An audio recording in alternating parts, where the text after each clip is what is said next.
जय हिंद, जय बिहार, जय शिवहर। बहुत बहुत धन्यवाद। श्री चंद्रशेखर जी। माननीय सभापति जी, जय भीम। महामहिम राष्ट्रपति जी के अभिभाषण पर धन्यवाद प्रस्ताव पर बोलने को आपने मुझे अवसर दिया, इसके लिए मैं आपका आभारी हूं। सभापति महोदय, सर्वप्रथम मैं बहुजन समाज में जन्मे सभी संतों, गुरुओं, महान पुरुषों को नमन करता हूं, जिनमें महात्मा ज्योतिबा फूले, डॉक्टर बाबा साहब अम्बेडकर और मान्यवर काशीराम साहब को मैं याद भी करता हूं आज के दिन पर। साथ साथ नगीना की महान जनता और भीम आर्मी और हमारी पार्टी आज़ाद समाज पार्टी काशीराम के साथियों का भी धन्यवाद करता हूं। इसके बाद अपने कुल गुरु जगत गुरु सदगुरु रविदास जी महाराज को भी मैं नमन करता हूं, जिन्होंने दुनिया को लगभग 600 साल पहले बेगमपुरा शहर के रूप में दुनिया का सबसे महान लोकतांत्रिक दर्शन दिया। अध्यक्ष महोदय, माननीय सभापति जी, 14 अगस्त 1947 को ये देश अंग्रेजों के अधीन था। 15 अगस्त 1947 को हम लोग आज़ाद हुए। 16 अगस्त 1947 को देश आज़ादी में था, लेकिन धन धरती राजपाट में बंटवारा नहीं हुआ। जो साधन संसाधन थे उनमें बंटवारा सही रूप से न होने के कारण एक बहुत बड़ी आबादी सुविधाओं से वंचित और सम्मान से वंचित रह गई। उनको सम्मान देने के लिए और अंतिम व्यक्ति तक सुविधाएं पहुंचे, इसके लिए लोकतंत्र की व्यवस्था हुई। लेकिन आज़ादी के 70 साल बाद भी हम कहाँ खड़े हैं, इस पर ये चिंता का विषय है। मैं मानता हूं कि सामाजिक न्याय तभी होगा माननीय सभापति जी, जब जातीय जनगणना पूरी होगी और जातीय जनगणना कराई जाएगी और साथ साथ संख्या के आधार पर आरक्षण जो है वंचित वर्गों का बढ़ाया जाएगा। उसके साथ साथ जब राष्ट्रपति जी अभिभाषण पे बात रख रही थी तो उन्होंने शहरी और ग्रामीण क्षेत्रों के विकास की बात कही और ये भी कहा कि दुनिया में सबसे उत्तम शहर हमारे यहाँ बने। लेकिन माननीय सभापति जी, 70% आबादी तो गांव में निवास करती है, तो गांव की आबादी के बारे में भी सोचना होगा कि उनका जीवन कैसे बदले।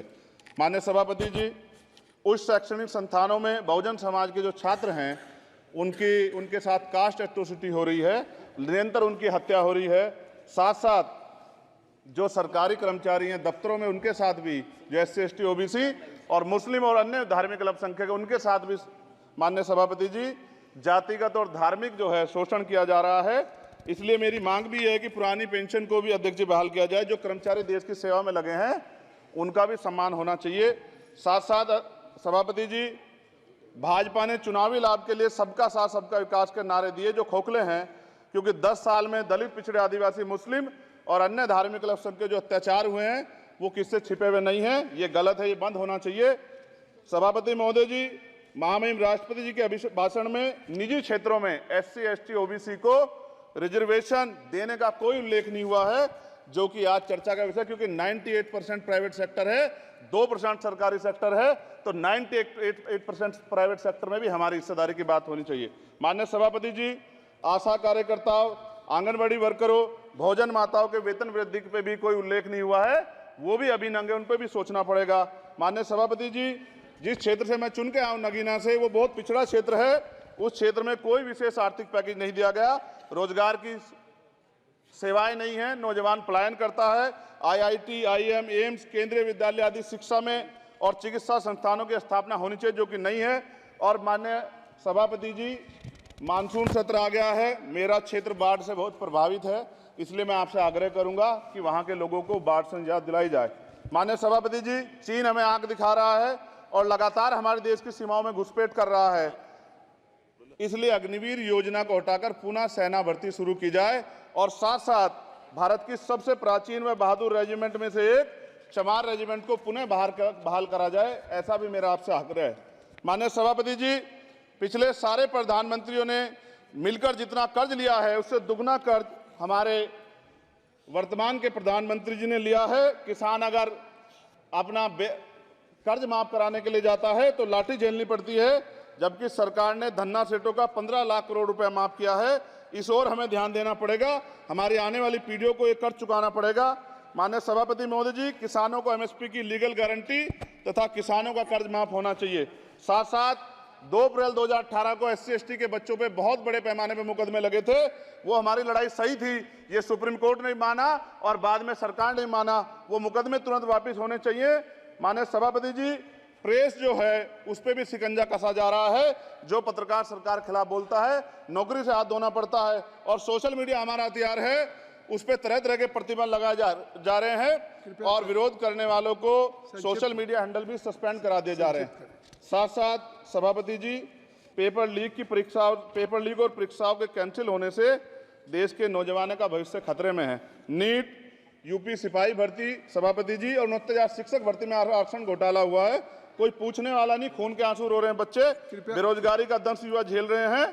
इसलिए मेरा आग्रह है कि युवाओं के लिए कृपया समाप्त करें चर्चा। माननीय सभापति जी, मैं पहली बार बोल रहा हूं, आप कहेंगे मैं बैठ जाऊंगा, मैं आपकी बात, मैं संवैधानिक मर्यादा का पालन करूंगा, मगर हम तो माननीय सभापति जी सुन ही रहे हैं। आप बोलिए, 1 मिनट। धन्यवाद, धन्यवाद। 1 मिनट और बोलिए। अध्यक्ष सभापति जी, नारी सम्मान की बात करने वाली सरकार, हमने मणिपुर देखा सर, हमने पहलवान बेटियों का हर्ष देखा सर, और हमने सर हाथरस की बेटी का हर्ष देखा सर, और हाथरस के परिवार को जो वादा किया था सरकार ने वो भी पूरा नहीं किया।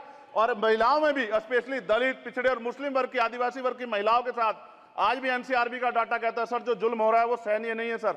साथ साथ कोविड में तैरती, हमने कोविड में बहुत सुना सर, कोविड में तैरती लाशें भी गंगा में हमने देखी है सर, और मजदूरों का हाल भी हमने देखा है।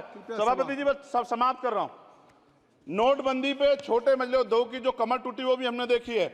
सभापति जी, शैक्षणिक संस्थानों, विश्वविद्यालयों में, चिकित्सा संस्थानों में ओबीसी एसटी के योग्य अभ्यर्थी को एनएफएस करके जिस तरह निकाला जा रहा है, लेटरल एंट्री करके जिस तरह हमारे रास्ते बंद किए जा रहे, ये भी हम देख रहे हैं सभापति जी। साथ साथ मेरा ये कहना है सर, ये सबका इशू है कि प्राइवेट कर्मचारी सर और सरकारी भी कई जगह पे 8 से ज्यादा घंटों से काम करते हैं, और उनको जो सर उचित वेतन भी नहीं मिलता, तो न्यूनतम वेतन 20,000 रुपए तय हो और 24 घंटे की ड्यूटी। उदाहरण के तौर पे यूपी पुलिस सर बहुत पूरा काम करते हैं वो लोग, वो राज्य के विषय हैं। आप सर मैं आपके राज्य सरकार के लिए भी आपके संज्ञान में डाल रहा हूँ विषय सर, पुलिस सब जगह है सर, लेकिन सवाल ये है सर, बहुत पसीना बातें हैं, 8 घंटे की ड्यूटी और वेतन विसंगति, बॉर्डर स्कीम से उनको जो बाहर किया जाए। माननीय सभापति जी, 1 मिनट चाहिए सभापति जी। राष्ट्रपति जी ने धर्म के बारे में बात की थी, राम मंदिर से पहले हमारे गुरुघर तुगलकाबाद का फैसला आया था राष्ट्रपति जी, वो सभापति जी अभी तक दिल्ली में स्थित सदगुरु रविदास जी महाराज का गुरुघर नहीं बना। साथ साथ सभापति जी, अपनी बात को खत्म करते हुए मैं आपसे कहना चाहता हूं कि जितना देश दूसरों का है सर, इतना हमारा भी है। हम मरने के लिए पैदा नहीं हुए, जो चाहता है हमारी हत्या कर देता है। मूछें रखने पे, घोड़ी पे बैठने पे, मटकी छूने पे हमारी हत्या हो रही है। क्या बदला है सर? 70 साल बाद भी दलित, पिछड़े, मुसलमानों पे हिंसा नहीं रुक रही है सर। मेरा आपसे संरक्षण के साथ ये आग्रह है कि इन घटनाओं को रोका जाए, और देश किसी की बपोती नहीं है, देश संविधान से चलता है सर, और संविधान से चलेगा। संविधान छेड़खानी बर्दाश्त नहीं की जाएगी सर। धन्यवाद।